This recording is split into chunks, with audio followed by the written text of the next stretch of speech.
Hello বন্ধুরা, কেমন আছেন আপনারা? আপনারা নিশ্চয়ই আগের হিট 1 এবং হিট 2 দেখেছেন। আজকে আপনাদের সাথে শেয়ার করব হিট 3 মুভি নিয়ে, যেটার আইএমডিবি রেটিং 7.5। হিট হচ্ছে পুলিশের একটা স্পেশাল ডিপার্টমেন্ট যেখানে কঠিন মার্ডার মিস্ট্রি গুলো সলভ করা হয়। পুরোনো মুভির সাথে এই গল্পের তেমন কোনো কানেকশন নেই, তাই একদম নতুন মুভি হিসেবে আমরা গল্পটা উপভোগ করব। তাহলে চলুন দেরি না করে চলে যাই মুভিতে, and welcome to the movie NEET.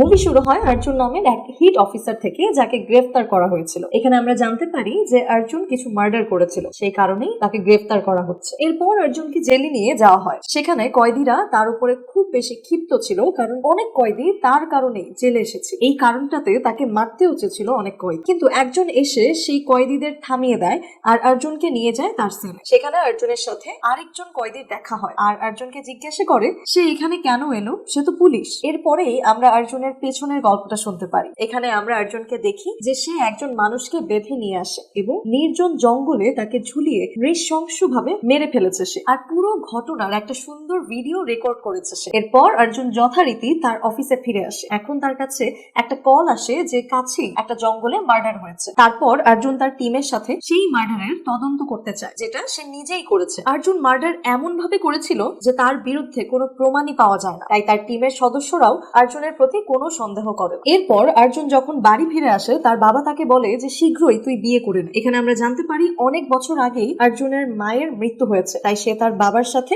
একাই থাকে। কিন্তু তাদের মধ্যে সম্পর্কটা খুব একটা ভালো ছিল না। অর্জুন ডেটিং অ্যাপের মাধ্যমে মেয়েদের সাথে দেখা করা শুরু করে এবং তাদের সাথে কথা বলা স্টার্ট করে দেয়। কিন্তু তার এই রুক্ষ আচরণের কারণে মেয়েরা তাকে অ্যাভয়েড করতে থাকে এবং তাকে রিজেক্ট করে চলে যায়। একদিন অর্জুন কোনো এক কাজে বের হলে মৃদুলা নামের এক মেয়ে তার সাথে দেখা করতে আসে এবং বলে যে তারা দুজন ম্যাট্রিমনি সাইডে চ্যাটিং করেছিল। অর্জুন বুঝে যায় যে তার বাবা তার মানে অ্যাকাউন্ট খুলে সেই কাজটা তার নাম ধরেই করছে। তারপর অর্জুন তার বাবাকে বলে অন্তত আমাকে জানানো উচিত ছিল তোমার। এরপর অর্জুন মৃদুলাকে বলে চ্যাটিং আমি করিনি, আমার বাবা করেছিল। এই সামান্য সত্য কথাটা মৃদুলার খুব বেশি ভালো লেগে যায়, কারণ অর্জুন প্রথমেই তাকে সত্যটা বলে দিয়েছে, কোনো মিথ্যার প্রভাবে তাকে রাখেনি। মৃদুলা অর্জুনকে কফি খেতে যেতে বলে আর বলে যদি আমাদের মধ্যে বোঝাপড়া হয়, কিছু সময় আমরা যদি নিজেদের বুঝতে পারি, তাহলে আমরা ভবিষ্যৎ নিয়ে ভাবতেও পারি, আর না হলে ভাববো না। অর্জুন এতে রাজি হয়ে যায়, মৃদুলার সাথে কফি খেতে চায়। সেখানে কথা বলতে বলতে মৃদুলা বুঝে যায় অর্জুনের বাবাই তাকে লালন পালন করেছে, আর এজন্যই হয়তো সে কিছুটা রুড। অর্জুনের খুব ভালো লাগে, কারণ মৃদুলা অল্প সময়ের মধ্যেই তাকে ভালোভাবে চিনে ফেলেছে। ধীরে ধীরে একে অন্যকে পছন্দ করতে শুরু করে দেয় তারা। পরের দিন অর্জুন ঠিক এইভাবেই একজন মানুষকে ধরে আনে, অত্যাচার করে গাছে ঝুলিয়ে এবং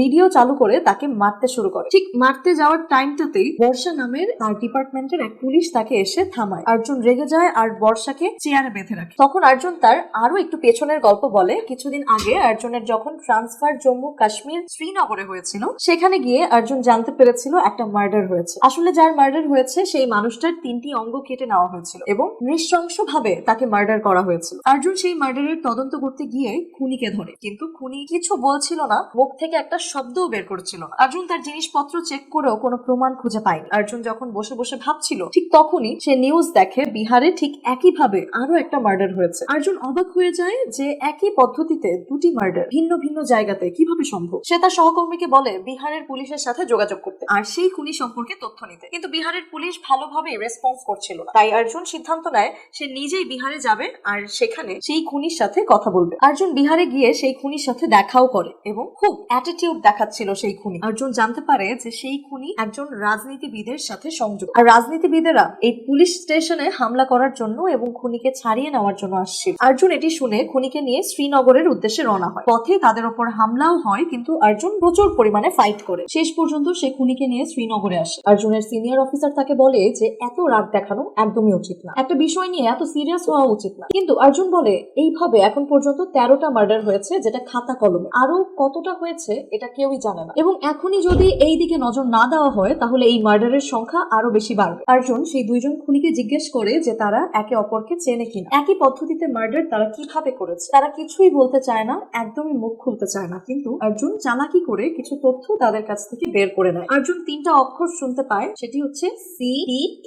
এরপর সে জানতে পারে যে এটা একটা ওয়েবসাইটের নাম। অর্জুন সেই ওয়েবসাইটটা ডার্ক ওয়েবে খুঁজে পায়। সে সাইবার ক্রাইমের সাহায্য নিয়ে ওয়েবসাইটটা ওপেন করে এবং দেখে যে অনেক লোক এই ওয়েবসাইটে তাদের মার্ডার করার ভিডিও আপলোড করছে। ওয়েবসাইটে লেখা ছিল যে কিভাবে কি করতে হবে। CTK অর্থ কার সুইসাইড, টর্চার অ্যান্ড কিল। রহস্য উদ্ঘাটনের আগেই অর্জুনের ট্রান্সফার হয়ে যায়। এই কেসটা থেকে তাকে বহিষ্কার করে দেওয়া হয়। এখন অর্জুনের কাছে একটাই উপায় ছিল এই সিটিকে পর্যন্ত পৌঁছানোর, আর তা হচ্ছে সিটিকে মেম্বার হওয়া। আর সেজন্যই সে প্রথম মার্ডার করে ভিডিও আপলোড করেছিল। এই সবকিছু শুনে বর্ষা শক হয়ে যায় আর অর্জুনকে জিজ্ঞেস করে সে এই তদন্তের জন্য সামান্য নিরীহ মানুষকে কেন মারছে। অর্জুন বলে, নিরীহ মানুষ? প্রথম যাকে সে মেরেছিল সে একজন বড় অপরাধী এবং এখন যাকে মারতে যাচ্ছে সেও একজন বড় অপরাধী। দুজনেই ছোট শিশুদের ওপর জুলুম, অত্যাচার, নির্যাতন করে হত্যা করেছে, যা খুবই মনুষ্যত্বহীনতার কাজ। তাদের বেঁচে থাকার কোনো অধিকারই নেই। এরপর অর্জুন সেই মানুষটাকে মেরে ফেলে। দুইটা মার্ডারের ভিডিও সে সিটিকের ওয়েবসাইটে আপলোড করে দিয়েছে। যেহেতু অর্জুন দুইটা ভিডিও সিটিকের ওয়েবসাইটে আপলোড করেছিল, তাই তাকে ইনভাইট করা হয় মিটিং এ। অর্জুন সিদ্ধান্ত নেয় যে সে মিটিং এ যাবে। তারপর অর্জুন তার রুমে গিয়ে দেখে যে মৃদুলা তার সাথে দেখা করতে এসেছে। মৃদুলা অর্জুনের জন্য তার মায়ের একটা ভিডিও এনেছে। এটি দেখে অর্জুন খুবই ইমোশনাল হয়ে যায়। ভিডিওটা এআই দিয়ে মেক করা হয়েছিল। এরপর অর্জুন তার সিনিয়র অফিসারের কাছে যায় আর সিটিকে সম্পর্কে সবকিছু খুলে বলে। সে বলে এইটাই সুযোগ এই গ্রুপকে আইডেন্টিফাই করার, তারা কি চায়, কেন চায়, কি করতে চাইছে সবকিছু জানার আর সবকিছু তথ্য বের করার। অর্জুনের সিনিয়র তাকে অনুমতি দেয়, কিন্তু বলে যে তার সাথে একজন বিশেষ অফিসার থাকবে যে সবকিছুর তথ্য ডিপার্টমেন্টকে দেবে, কারণ অর্জুন রুল ব্রেক করতে ওস্তাদ। তাই সিনিয়র অফিসার চায় তার সাথে একজন সিনিয়র থাকুক বা অফিসার থাকুক। অর্জুন রাজি হয়ে যায় এবং রেল স্টেশনে তারা দাঁড়িয়েছিল আর সেখানে আসে মৃদুলা। এখানে আমরা জানতে পারি যে মৃদুলাই সেই অফিসার যে অর্জুনের সাথে যাবে। অর্জুন মৃদুলাকে দেখে প্রচুর পরিমাণে শক খেয়ে যায়। আসলে অর্জুনের সিনিয়র আগে থেকে মৃদুলাকে অর্জুনের কাছে পাঠিয়েছিল যাতে তারা জানতে পারে অর্জুন আসলে কি করতে চাচ্ছে। অর্জুন মৃদুলার উপরে রেগে যায় ভীষণ পরিমাণে, কিন্তু মৃদুলা তাকে বলে যে সে যদিও তার সিনিয়রের কথায় অর্জুনের কাছে এসেছে, কিন্তু সে সত্যিই তাকে ভালোবাসে। সে তখন থেকে অর্জুনকে ভালোবাসে যখন মৃদুলা পুলিশে ট্রেনিং নিচ্ছিল। এমনকি একদিন সে তার পার্কে বোনের সাথে জগিং করছিল, হঠাৎ একটা ছেলে তার বোনকে উত্তপ্ত করে এবং তখন সেই স্থানে অর্জুন সেই উত্তপ্তকারীকে পিটিয়ে মাটিতে শুইয়ে দিয়েছিল। আর ওই দিনের পর থেকে মৃদুলা অর্জুনকে খুব বেশি পছন্দ করে। এটা জানার পর অর্জুন খুব খুশি হয়ে যায় আর তারা খুব সুন্দর একটা মুহূর্ত দুজনে মিলে পার করে। এরপর তারা অরুণাচল প্রদেশে যায়, যেখানে একটা জঙ্গলে সিটিকের এই মিটিংটা হওয়ার কথা ছিল। অর্জুন সিটিকের মেম্বার সেজে যাচ্ছিল আর তার টিমকে এসে বলেছে তারা যেন লুকিয়ে তাকে ফলো করে। অর্জুন এগিয়ে গেলে একটা গাড়ি তাকে রিসিভ করতে আসে। তারপর অর্জুন তাদের সাথে যেতে থাকে। আসলে 3টা গাড়ি সেখানে এসেছিল। মৃদুলারা বুঝতে পারছিল না যে অর্জুন কোন গাড়িতে আছে। 3টা গাড়ি 3 দিকে চলে যায়। মৃদুলা তার টিমকে বলে যে তারা যেন 3টা গাড়িকে আলাদা আলাদা ভাবে ফলো করে। এরপর আমরা অর্জুনকে দেখি তাকে জঙ্গলে নিয়ে যাওয়া হয়। সেখানে সিটিকের হেড আলফা তাকে রিসিভ করে এবং তার রুমে নিয়ে যায় অর্জুনকে। চারিদিকে দেখে কিন্তু জায়গাটা খুবই নির্জন। অর্জুন তার ড্রেস চেঞ্জ করে মিটিং এ যায়। সে দেখে যে তার মতো আরো 4 জন নতুন মেম্বার আছে। আলফা তাদের সবাইকে পরিচয় করিয়ে দেয় সবার সাথে। অর্জুন দেখে সেখানে 150 জনেরও বেশি মেম্বার একত্রিত হয়েছে। আর এদিকে মৃদুলা ও তার টিম যেই 3টা গাড়িকে ফলো করছিল, যখন তারা সেখানে যায় তখন তারা কাউকেই দেখতে পায় না। এমনকি মৃদুলার সাথে যে পুলিশ অফিসার ছিল, কিছু লোক সেই পুলিশ অফিসারকে ধরে নিয়ে চলে যায়। মৃদুলা জানতো না যে তাকে কোথায় নিয়ে যাওয়া হয়েছে। মৃদুলা একটু চিন্তায় পড়ে যায়। তাই সে সিনিয়রকে সবকিছু জানায় এবং একটা সার্চ অপারেশন শুরু করার অনুমতি চায়। কিন্তু তার সিনিয়র বলে তারা এত তাড়াতাড়ি অনুমতি দিতে পারবে না। তাই সে কিছুক্ষণ অপেক্ষা করতে বলে। মৃদুলা অর্জুনের জন্য বেশ চিন্তিত হচ্ছিল। তাই সে বর্ষাকে বলে ডিপার্টমেন্ট অনুমতি দিক আর না দিক, সে আনঅফিসিয়ালি অর্জুনকে খুঁজে বের করার চেষ্টা করবে। এটা শুনে বর্ষাও তার সাথে যেতে রাজি হয়ে যায়। তারপর তারা দুজনে মিলে অর্জুনকে খোঁজার জন্য জঙ্গলে চলে যায়। এদিকে আমরা দেখতে পাই অর্জুনকে সিটিকের অনেক মেম্বারের মধ্যে সে দাঁড়িয়ে আছে। তারা বলছে যে তারা মানুষের স্বাধীনতার জন্য লড়াই করছে, এজন্য তারা এমন হত্যাকাণ্ড চালাচ্ছে যাতে তারা দেখাতে পারে তারা আসলে স্বাধীন। তারা চায় তারা যা চায় তাই করতে পারে। এরপর তাদের প্রোগ্রামটি শুরু হয়। এরপর যখন সবাই এনজয় করছিল, অর্জুন সুযোগ নিয়ে ভেতরের রুমে চলে যায়। সে সব জায়গায় দেখতে থাকে আসলে কোথায় কি আছে। সেখানে সে দেখে যে অনেক লোককে তারা আটকে রেখেছে আর ওই লোকেদেরকে নিয়ে তারা মৃত্যুর ভয়ানক খেলা খেলছে আর আনন্দ উপভোগ করছে। আর অর্জুন তাদের বাঁচানোর সিদ্ধান্ত নেয়। এরপর অর্জুন আলফা রুমে চলে যায় আর দেখে যে সেখানে সব সিসিটিভির কন্ট্রোল ছিল। এখন অর্জুনের কাছে তার মোবাইল ছিল না, তাই সে তার টিমকে কানেক্ট করতে পারছিল না। এরপর অর্জুন দেখে সেখানে একটা রেডিও ছিল। সে রেডিও দিয়ে একটা সিগন্যাল পাঠানোর ব্যবস্থা করে যেন তার টিম তাকে খুঁজে পায়। তারপর অর্জুন দেখে তারা আরেকজনকে মারতে যাচ্ছে, আরো একটা নতুন খেলা শুরু করতে যাচ্ছে। সে তখন জায়গাটাই ব্লাস্ট করিয়ে দেয়। এটা দেখে সিটিকের হেড বুঝে যায় যে তাদের মধ্যে নিশ্চয়ই কোনো গাদ্দার আছে, কারণ সে এও জানতে পেরেছে যে পুলিশ তাদের খুঁজছে। আলফা নতুন 5 জন মেম্বারকে সামনে ডাকে আর বলে যে এদের মধ্যে যে কোনো একজন পুলিশের সদস্য। সিটিকে মেম্বাররা মারে আনন্দের জন্য আর পুলিশ মারে বাঁচার জন্য। তো বাঁচার জন্য কেউ মেরে বেঁচে থাকতে পারবে না, তাই শেষ পর্যন্ত যে বেঁচে থাকবে সেই একজনই হবে আমার খাস মেম্বার, সিটিকের স্পেশাল মেম্বার। 5 জন একে অন্যের সাথে লড়াই করতে শুরু শুরু করে দেয়। অর্জুন একে একে নির্মম ভাবে সবাইকে মারছিল, তার হাত পাও একদমই কাঁপছিল না। কেনই বা কাঁপবে, সবাই তো অপরাধী ছিল সেখানে। অর্জুনকে দেখে মনেই হচ্ছিল না যে সে পুলিশ অফিসার। যদি জানোয়ার হায়না পশুর সাথে তুলনা করা হয় তাহলে কমই হবে। একটা মেয়েকে মেরে সে সবার শেষ পর্যন্ত বেঁচে থাকে। 4 জন সিটিকে মেম্বারকে মেরে ফেলা কি একজন পুলিশের পক্ষে সম্ভব? আলফার মধ্যে এখনো সন্দেহ রয়ে গেছে, তাই সেই সন্দেহটা দূর করার জন্য আলফা সেই পুলিশ অফিসারকে অর্জুনের সামনে নিয়ে আসে, যাকে তারা জঙ্গল থেকে ধরে এনেছিল। সেই পুলিশ মেম্বারকে জিজ্ঞাসা করা হয় যে একে চেনে কিনা। অর্জুনকে দেখে সেই পুলিশ অফিসার বলে, হ্যাঁ চিনি তো, এটা তো আমার স্যার অর্জুন। তারপর অর্জুন বলে ওঠে, আমাকে দেখে কি মনে হয় যে আমি পুলিশ অফিসার? আলফা শেষ পর্যন্ত বলে, অর্জুন তুমি যদি এই পুলিশ অফিসারকে মারতে পারো তাহলে আমি তোমাকে আমার পার্টনার হিসেবে গণ্য করব। অর্জুন সাথে সাথেই ছুরি উঠিয়ে নেয় আর সেই পুলিশ অফিসারকে আলাদা করে কানে কানে বলে যে তুমি লড়াই করার অভিনয় করতে থাকো, বাকিটা আমি সামলে নিচ্ছি। অর্জুন আর সেই পুলিশ অফিসারের মধ্যে লড়াই চলছে, কিন্তু এক পর্যায়ে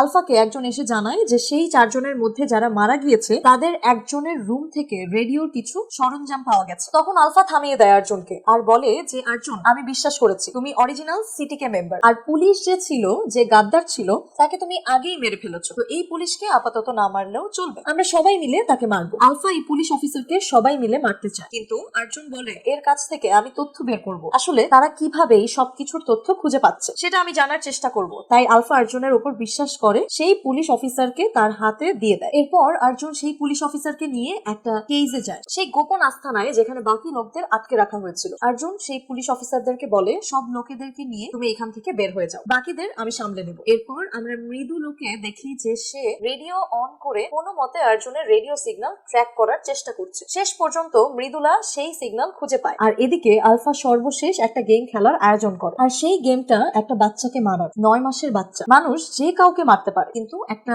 শিশু বা বাচ্চাকে মারতে তার খুবই কষ্ট হয়। তাই তারা প্রমাণ করতে চায় যে বড় ছোট নির্বিশেষে তারা যে কোনো কিছু করতে পারে তাদের আনন্দের জন্য, তাদের উৎসাহের জন্য। তাই তারা এই কাজটা করে নিজেদের সিটিকে অরিজিনাল মেম্বার হিসেবে প্রমাণ করার জন্য। যখনই লোকটা সেই বাচ্চার দিকে এগিয়ে যায় তাকে মারার জন্য, অর্জুন স্টেজে উঠে তার তলোয়ার দিয়ে এক কোপে মাথা ঘাট থেকে নামিয়ে দেয়। মানে অর্জুন সেই লোকটাকে মেরে ফেলেছে যে বাচ্চার দিকে এগিয়ে যাচ্ছিল। সেই পুলিশ অফিসারকে ইশারা দেয় যে তুমি এই বাচ্চাকে নিয়ে পেছন দিকের রাস্তা দিয়ে বের হয়ে যাও, এদেরকে আমি দেখছি। এই বলে অর্জুন সবাইকে মারতে থাকে। অর্জুনের সামনে যে আসছিল তাকেই সে মেরে ফেলছিল। কারো হাত, কারো পা, কারো মাথা, কারো গলা টুকরো টুকরো করে সে মাটিতে খুবই কষ্ট হয় ফেলে দিচ্ছিল। আস্তে আস্তে রাস্তা যত বড় হচ্ছে লাশের সংখ্যাও তত বাড়ছিল। একা অর্জুন সরকার পুরো 100 জনের সাথে লড়াই করতে প্রস্তুত হয়ে যায়। তার শরীরেও মারামারি করতে করতে বেশ আঘাত লাগছিল, কিন্তু সে থামছিল না। শেষ পর্যন্ত অর্জুন সেই পুলিশ আর তাদের বন্দী লোকেদের 80 বাচ্চাকে বের করে দেয় গেট দিয়ে, আর সে থেকে যায় ভেতরে। অর্জুন পুরোই একা ছিল, তার সামনে 20 থেকে 25 জনের মতো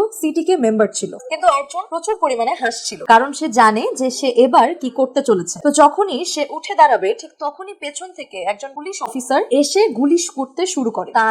আর ততক্ষণে বর্ষা ও মৃদুলরাও চলে আসে, এবার মারতে থাকে। একে একে করে সেই 150 জন সিটিকে মেম্বারকে তারা মেরে ফেলে। শেষ পর্যন্ত তারা আলফাকে যখন বন্দি করে সে বলে, আমাকেও মেরে ফেলো, তোমরা কোনো আনন্দ পাবা না, কারণ আমার চোখে মৃত্যুর কোনো ভয় নেই। শেষ পর্যন্ত এখন আলফাকে বাঁচিয়ে রেখেই বা কি লাভ? যা তথ্য পাওয়ার সে হার্ড ড্রাইভ তো পেয়েই গেছে, তো এবার সে আলফাকেও মেরে ফেলে, কারণ আবর্জনা বাঁচিয়ে রাখার চেয়ে সেটাকে ধ্বংস বা মিটিয়ে ফেলা খুব ভালো। এরপর কেডি আর অর্জুন সেই কেস নিয়ে আলোচনা করতে থাকে, যেখানে আমরা জানতে পারি যে মেয়েটিকে আলফা তার লোকেরা মিলে মজার ছলে মেরেছিল সে একজন আইএস অফিসার ছিল। আসলে সে জানতে পেরেছিল যে এই লোকেরা কি ধরনের স্ক্যাম করে, আলফা এবং তার লোকেরা মিলে কিভাবে অর্গান বের করে প্রিজার্ভ করে বাহিরের দেশে পাঠাতো, যার থেকে তারা বিশেষ ধরনের ড্রাগ বানাতো। সেই সম্পর্কে যখন সেই অফিসার জানতে পারে তখন সে তার ইনফরমেশন নেওয়ার জন্য এই গ্রুপে যায়, কিন্তু সেখানে যাওয়ার পর সে ধরা পড়ে যায় আর সেই লোকেরা তাকে মেরে ফেলে। আসলে সেই অফিসারের সেল নাম্বারটা ছিল 8। যখন মাইকে ঘোষণা করা হয় 3 নম্বর সেল থেকে কাউকে নিয়ে আসো, আমরা আমাদের খেলা খেলবো, তখন এই অফিসার নিজের কেস নাম্বার 8 থেকে 3 করে দেয়, যাতে সে নিজের বলি দিয়ে সে বাচ্চাকে বাঁচাতে পারে। এরপরে অর্জুন আর ক্যারি মিলে এও জানতে পারে যে জোসেফ নামের একজন লোক আছে যে অর্গান ব্যবসাটা হ্যান্ডেল করে, মানে সেই তার মালিক ছিল। সেই ব্যবসায়ী জোসেফ জেলে আছে, সে জেলে একটা সেফটির মধ্যে আছে, তাকে সেখান থেকে কেউ মারতে পারবে না। অর্জুনকে কেডি ইচ্ছা করে জেলে পাঠিয়ে দেয় যাতে সে জোসেফকে মারতে পারে। আসলে প্রথমে আমরা দেখেছিলাম না যে অর্জুন একজনকে গল্প বলছে তার অতীতে, এই গল্পটা শোনাচ্ছিল সে জোসেফকে। গল্প শেষ হতেই জোসেফ যে হাতে ছুরিটা ধরেছিল সেই ছুরিটা দিয়েই জোসেফকে আঘাত করে অর্জুন মেরে ফেলে, আর এখানেই হিট 3 মুভির এন্ডিংটা হয়েছে। তো বন্ধুরা, কেমন লাগলো আজকের এই এক্সপ্লেনেশনটি? কমেন্টে কিন্তু জানাতে ভুলবেন না। আর যদি এখনো চ্যানেলটি সাবস্ক্রাইব করে না থাকো তাড়াতাড়ি তাড়াতাড়ি সাবস্ক্রাইব করো, পাশে থাকা বেল আইকনটিও ক্লিক করে রাখো যাতে আমাদের নতুন ভিডিও আসার সাথে সাথে তোমাদের কাছে নোটিফিকেশন চলে যায়। দেখা হচ্ছে নতুন কোনো ভিডিওতে, মুভি মিথে।